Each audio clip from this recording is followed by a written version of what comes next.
ആഗോള കത്തോലിക്ക സഭയുടെ മതാന്തര സംവാദത്തിന് വേണ്ടിയുള്ള വത്തിക്കാൻ ഡിക്കാസ്ട്രിയുടെ പ്രിഫെക്റ്റായി നിയമിതനായ കർദിനാൾ മാർ ജോർജ് കൂവക്കാടിന്റെ നിയമനം മാതൃസഭയ്ക്കും ഭാരതസഭയ്ക്കും അഭിമാനമുളവാക്കുന്നതെന്ന് സീറോ മലബാർ സഭയുടെ major archbishop Mar Raphael Thattil പിതാവ്.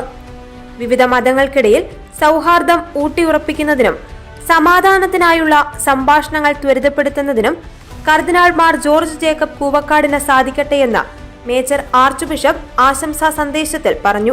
പരിശുദ്ധ പിതാവിന്റെ മാർഗനിർദ്ദേശത്തിലും തനിക്ക് മുമ്പുള്ളവർ അഗാധമായ ജ്ഞാനത്തോടെ ഇതിനകം കണ്ടെത്തിയ മതസൗഹാർദ്ദത്തിന്റെ പാത പിന്തുടർന്നുകൊണ്ടും എല്ലാവരുടെയും പ്രാർത്ഥനയിൽ ആശ്രയിച്ചും ഈ ഉത്തരവാദിത്തം ഏറ്റെടുക്കുന്നു എന്ന കർദിനാൾ കൂവക്കാട് പിതാവിന്റെ വാക്കുകൾ പ്രചോദനാത്മകമാണ്.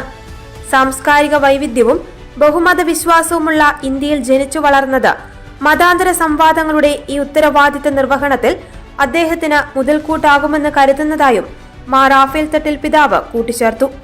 ഫ്രാൻസിസ് മാർപ്പാപ്പ ഭരമേൽപ്പിച്ച ഈ വലിയ ദൗത്യം വിജയകരമായി നിർവഹിക്കുവാൻ കർദിനാൾ കൂവക്കാട് പിതാവിന് സീറോ മലബാർ സഭയുടെ മുഴുവൻ പ്രാർത്ഥനയും മേജർ ആർച്ച് ബിഷപ്പ് വാഗ്ദാനം ചെയ്തു.